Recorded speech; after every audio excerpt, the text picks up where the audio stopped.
Hi friends, இன்றைக்கி நம்ம சேப்பங்கிழங்கு வறுவல் தான் பார்க்க போகிறோம். அது எப்படி செய்யலாம் பார்க்கலாம் வாங்க. நான் ஒரு 1/2 கிலோ சேப்பங்கிழங்க ஒரு 2 தடவை வாஷ் பண்ணி குக்கரில் போட்டு வச்சுருக்கேன். நம்ம ஒரு விசில் விட்டு எடுத்துக்கலாம். சேப்பக்கிழங்கு பார்த்திங்கன்னா வேக வச்சு எடுத்து தோல் எடுத்துட்டு இந்த மாதிரி ரவுண்ட் பீஸாக கட் பண்ணி எடுத்துக்கலாம். இப்போ நம்ம சேப்பங்கிழங்கு ரோஸ்ட்டுக்கு வந்து 1 ஸ்பூன் சிக்கன் 65 மசாலா, 1 ஸ்பூன் மல்லித்தூள், 1/2 ஸ்பூன் கரம் மசாலா. நம்ம சேப்பங்கிழங்கு வறுவலுக்கு தாளிச்சிடலாம். இப்போ ஒரு ஸ்பூன் கடுகுளுந்து நல்லா பொரிஞ்சு வரட்டும். கடுகுளுந்து நல்லா பொரிஞ்சிருச்சு. கொஞ்சமாக கருவேப்பிலை சேர்த்துக்கலாம்.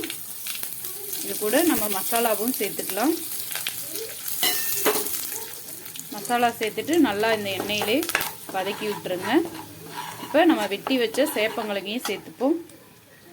வெட்டி வச்ச சேப்பங்கிழங்கு சேர்த்தாச்சு. இப்போ ஒரு 1/2 ஸ்பூன் பார்த்திங்கன்னா உப்பு சேர்த்துக்கலாம்.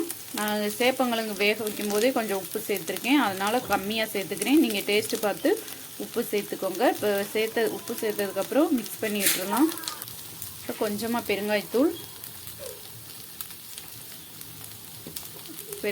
சேர்த்துட்டு அதையும் நல்லா மிக்ஸ் பண்ணி விட்டுருவோம்.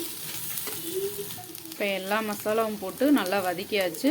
இப்போ சிம்மில் வச்சுட்டு ஒரு 5 நிமிஷம் மூடி போட்டு வேக வச்சு எடுத்துடலாம். 5 மினிட்ஸ் ஆயிடுச்சு. ஓப்பன் பண்ணிடலாம். இப்போ பார்த்தீங்கன்னா சேப்பங்கிழங்கு வறுவல் சூப்பராக ரெடி ஆயிடுச்சு.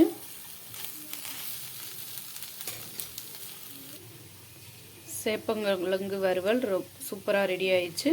நீங்களும் வீட்டில் இதே மாதிரி ட்ரை பண்ணி பார்த்துட்டு எப்படி இருக்குன்னு எனக்கு கமெண்ட் பண்ணுங்கள் ஃப்ரெண்ட்ஸ். உங்களுக்கு இந்த வீடியோ பிடிச்சிருந்துச்சுன்னா லைக் பண்ணுங்கள், ஷேர் பண்ணுங்கள், சப்ஸ்கிரைப் பண்ண மறந்துடாதீங்க. Bye friends, thank you.